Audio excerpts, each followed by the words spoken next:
we'll see. I don't know.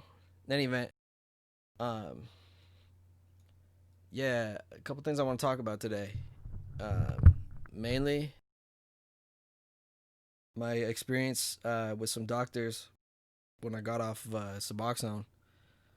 Um, really like need to watch out for this shit. But yeah. So, anyways, I initially started.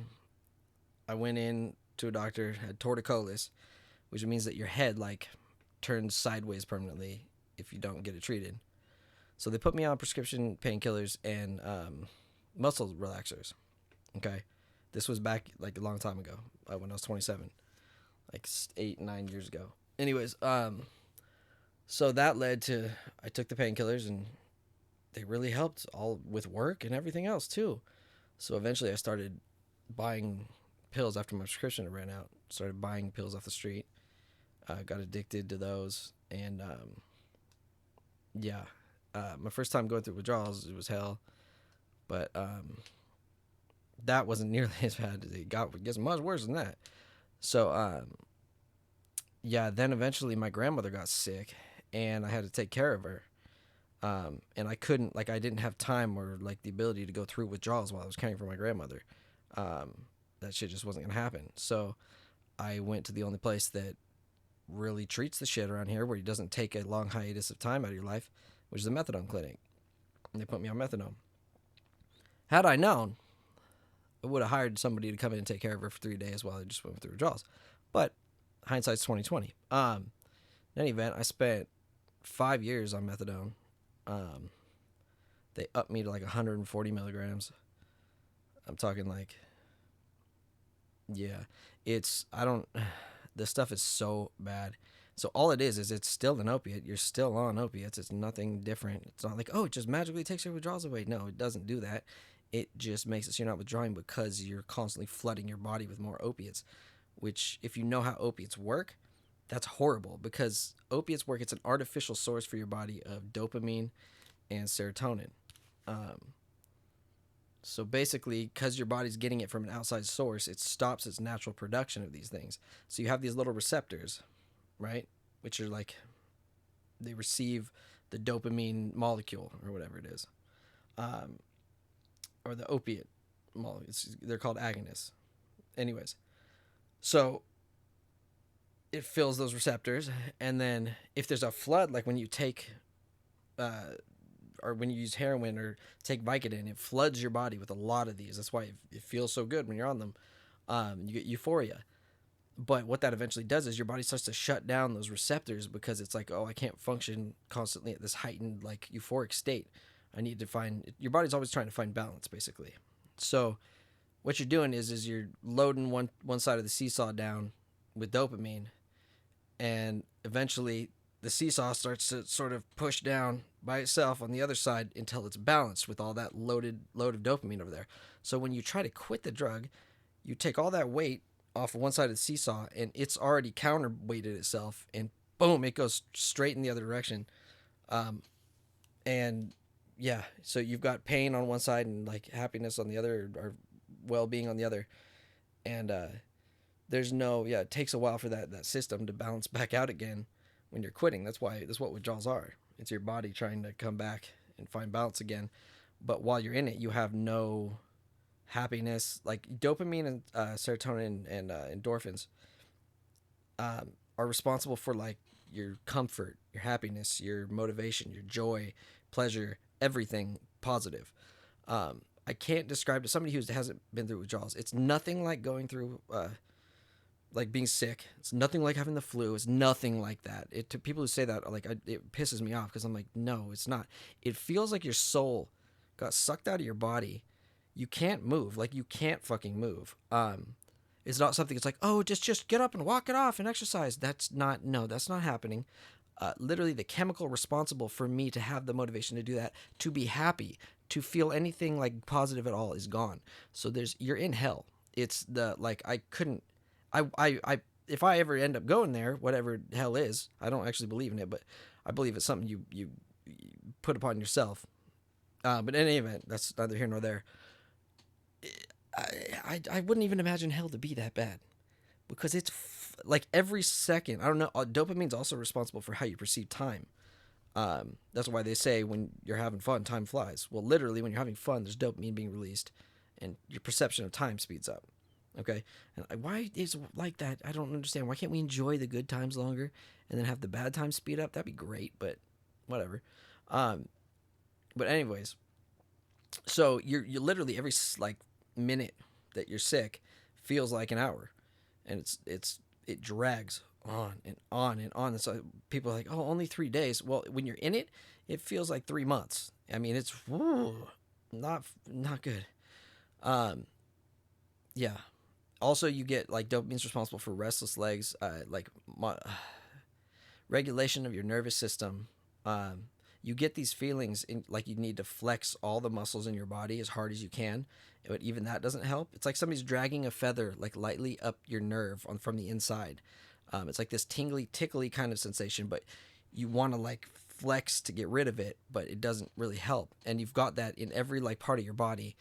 It's the most like when I was going through withdrawals, I did consider suicide like 100%. I had a gun in my mouth at one point, loaded.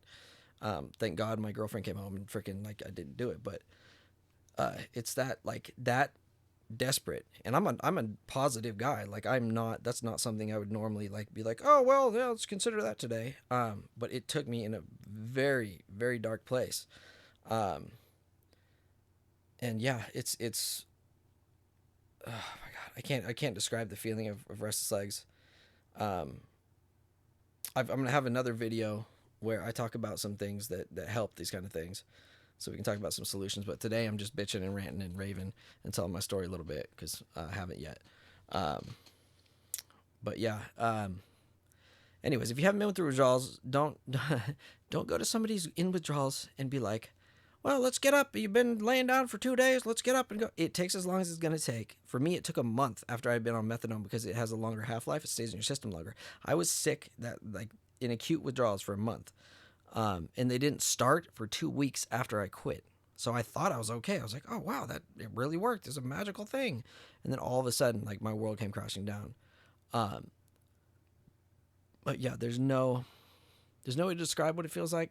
I wish that we could develop. I wish we could spend some of this money we spend on weapons and war and killing people, and just stop all that and spend it on like research and development for like some sort of a pill that we can give to kids when they're like getting close to 18 or whatever the age they decide, but that makes you go through withdrawals for like just 5 minutes, because that alone will stop more people getting addicted than anything in the fucking world.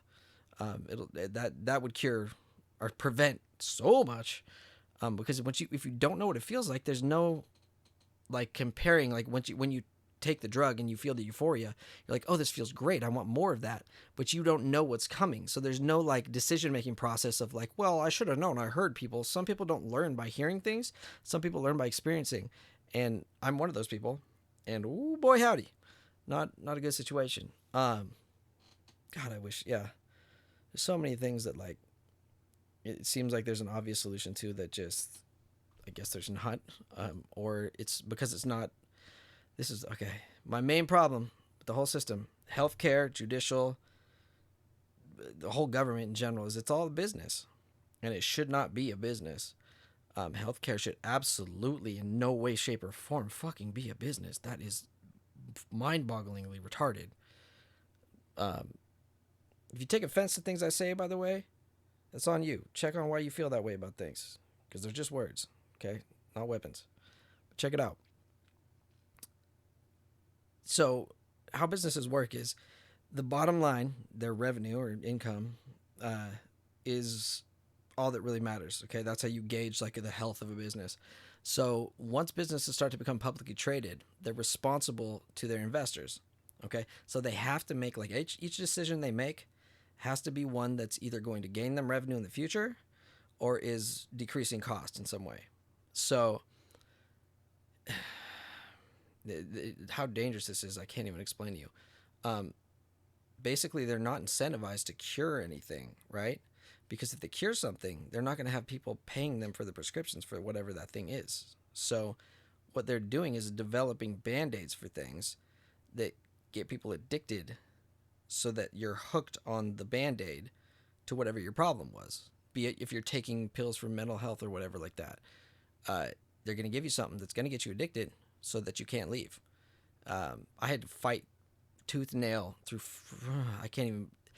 When I was coming out of the methadone clinic, so I was there for 5 years at the methadone clinic at 140 milligrams.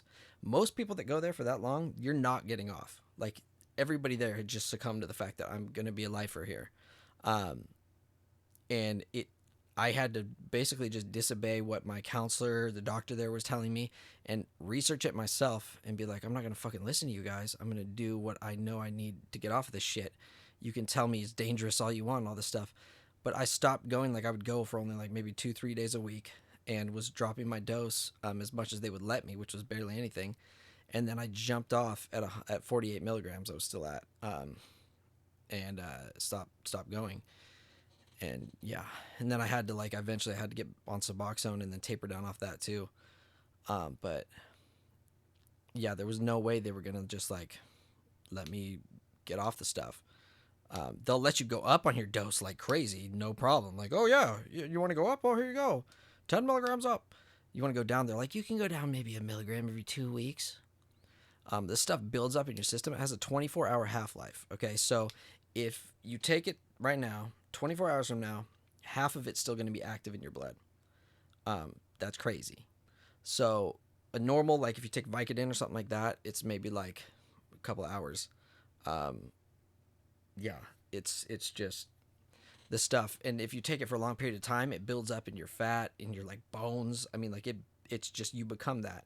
It destroyed my thyroid. Took my testosterone down to the level of a 91-year-old man. So I can't really describe how frustrating it is to be 30 years old, not be able to achieve a freaking erection because I'm on methadone. It stole, like I gained 70 pounds in 6 months. I look like not myself. My freaking blood pressure was sky high. I mean, it destroyed my physicality, like who I was. And that's why I wanted to get off. I'm like, I'm not going to be 30 years old and not be able to have kids. Because you can't when you're on methadone. Your sperm are completely, like, they're non-functional. So, yeah, I fought like hell to get off it. It took me about a year and a half to get off the stuff. Not withdrawals, but, like, come tapering down and everything. But I was sick on and off throughout the whole time. But, yeah. And then the people who go through withdrawals and make it through and stay sober are superheroes. Like there's no, you can't, to get through that you have to literally face hell. And I can't even explain it. I don't say nice things about myself, but that's one achievement in my life that like I hate that I had to make it, but like I'm extremely proud of myself for going through that. And staying sober off opiates for, it's been like 2 years now. But in any event, so after coming off of the Suboxone, which is also a partial opiate agonist, still an opiate. If you're on that shit, it's not a magic pill that takes your withdrawals away. It is keeping you hooked. And they're going to try and get you. The doctor where I was getting my pills prescribed was bragging about the fact that she has all these people that are going to be on Suboxone for the rest of their lives. Like, look at all these people I helped. Lady, you're trading problems for problems. You became their plug. So great, you're a great drug dealer. Like, what, huh? How the doctors, like, can think about this and be like, huh, yeah, no, that's not a drug dealer. I'm not a drug dealer. I'm a doctor because I'm prescribing people things that get them addicted, but I wear a suit. Oh, and you get a raise and you get paid for what you're doing by pharmaceutical companies. That's great. You're a fucking drug dealer. Period. The word drugs, by the way, I have issues with. I have issues with the whole drug war. I believe that everybody should be in control of their own consciousness, have sovereignty over what they decide to put in their bodies, and that we shouldn't be out here arresting people for like protecting them against themselves. It's your life. You get to decide what you want to do with it. If you want to go through an experience, go through an experience. As long as you're not hurting, like actually hurting other people, I just believe people should be able to live how the hell they want. I know, crazy shit. I don't judge other people unless you're hurting people. Like I said, I don't like want to control anybody else. I don't look at my neighbors and be like, oh, their yard's really dirty. Boy, they need to, something needs to happen here. Oh boy, howdy. I don't live your life how you want to live your life. That has no bearing on me. And that whole generation of where all this problem started, like back in the 30s and everything before that, everything was legal. Do you think they had people like, even people weren't talking about this shit? Like, oh, so and so's a drug addict, all this shit. Like, if you had an issue, whatever, you dealt with it. But there was more research and development money, and all that shit opened all this shit because it wasn't this taboo thing that we made it now. Do you know how many lives have been destroyed over just like pot? Do you know how many people have spent their whole life in jail over pot? Now, do you realize, like, put yourself in their shoes? You're in jail. How do you justify that to yourself? I would be so fucking mad every day of my life and feel so dicked in the ass by the system. There's no level of, like, I'd be like, really, people can't think beyond this level? Like, is this really where we're at? Where people feel justified, like, oh yeah, got arrested 5 potheads today, got them all in jail, I feel great. I go home and I try to have sex with my wife with my tiny penis. It's just a tip. That's all I brought, honey. Fuck.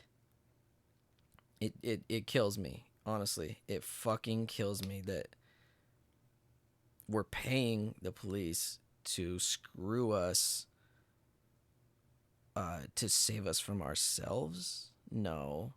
The police used to be only an arm of the judicial branch. So, like, if somebody had a warrant, they'd specifically go out just to that person's house to arrest them. I think the cops should only be out on calls. None of them should be just patrolling looking to dick people. Like, that shouldn't be a fucking thing. They shouldn't have their performance gauged on how many people they dicked.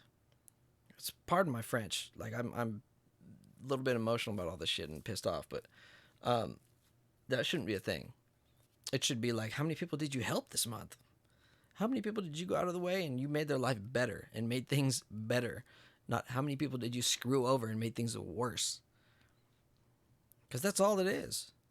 If there's not a problem that exists, putting someone in jail and giving them a freaking criminal record is creating such a huge problem because you just ruined someone's life. They can't get a job now, you fucked them.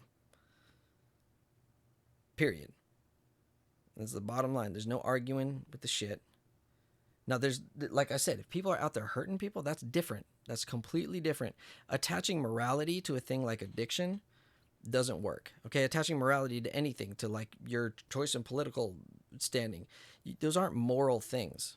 And people always want to attach morals, like everybody who does this is bad. All of these people are bad. I put a label on you, and then you're bad. I put a label on you, you're bad. No, that's not how it works. It's an individual basis. We're all individuals. We aren't a fucking huge group of people. Like, don't get me started on politics. How idiots are so stupid to half the fucking country is bad because, oh god, like, really? That's how deep your thought process goes? That's just sad. There's nothing other than that. Yeah. In any event, if you're hooked on anything, I feel for you. 600%. If you need advice, get in contact with me. If you need help, get in contact with me. I'm not a drug counselor or anything like that, but I can empathize with you, and I can try and like point you in the right direction. For me, and this is probably gonna piss a lot of people off. I don't really care.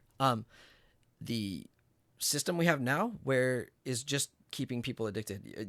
You're spending all day talking about drugs while you're getting off them, okay, with other addicts who probably have drugs on them or are high. How is that supposed to be an environment that's conducive to getting clean again? For me, it was being alone at home, a lot of movies, somebody there to help me and like support me. Sometimes, I mean, it was my ex, and half the time she was stealing my wallet and just driving me nuts. But, God bless her for like the things that she did do for me that were nice. I mean, that like, they're hands down. Thank her, for that. But yeah, going to groups all day, every day, that works for some people. For those people that works for, amen. That's awesome. To me, it's just keeping me in that vibration of addiction. I mean, it's the same thing. I used to go to the plug's house and talk about drugs all day. Now I'm going to this group, talk about drugs all day, drugs all day, drugs all day. Like, for me, I needed another focus, like music, to get me out of that and give me hope again. Because then I was able to rebuild my confidence and rebuild my attention into something else and give my energy to something else instead of that drug thing all the time.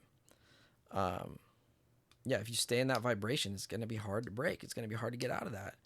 For me, everybody's different. Like I said, you can't group all addicts like this one program works. No, everybody has their own thing that works, and whatever works for you works for you.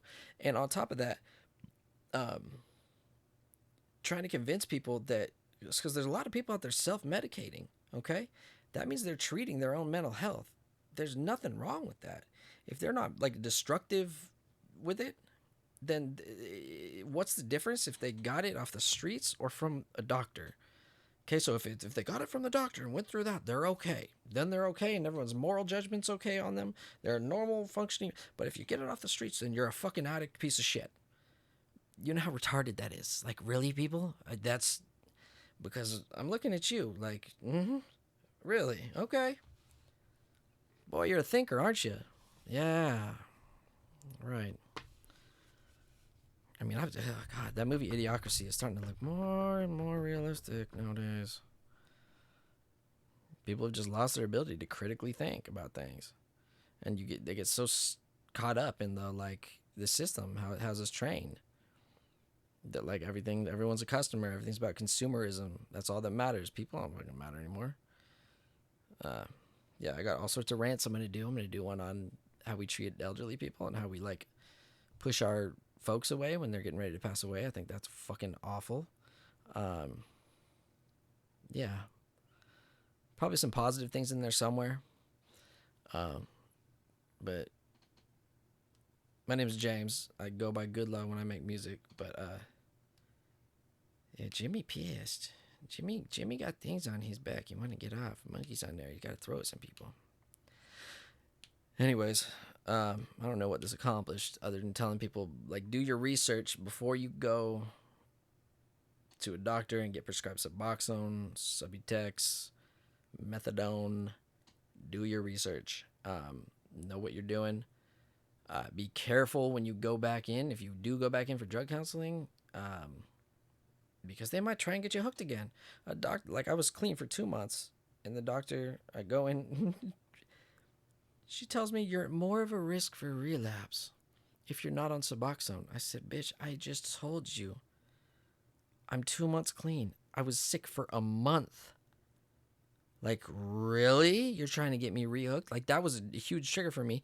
If I wasn't stronger, I would have said thank you for that prescription and been hooked again, right back where I was. Like, really? My jaw dropped. I was like, are you serious? Like, you just said that to me? You're trying to get me back on the drug I just told you it took me forever to get off of?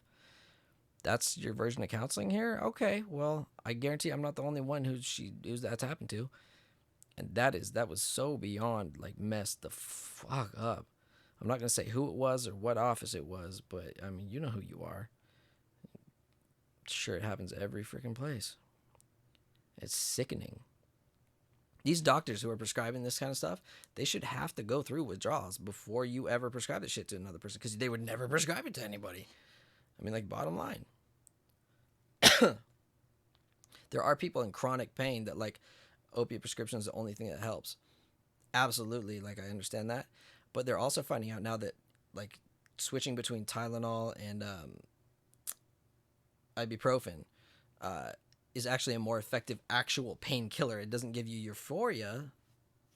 So we're basically giving out happy pills, but yeah, it doesn't give you the euphoria, but it's a more effective painkiller in itself. So, yeah, I got to call it a night. I'm freaking tired. I got to reinstall the starter in my car tomorrow, so I'm going to hit that sack. But, yeah, if you're struggling with addiction, keep your head up.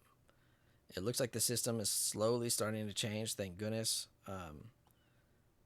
You know, I'm like, I got your back. I'm right there fighting for all this crap to end.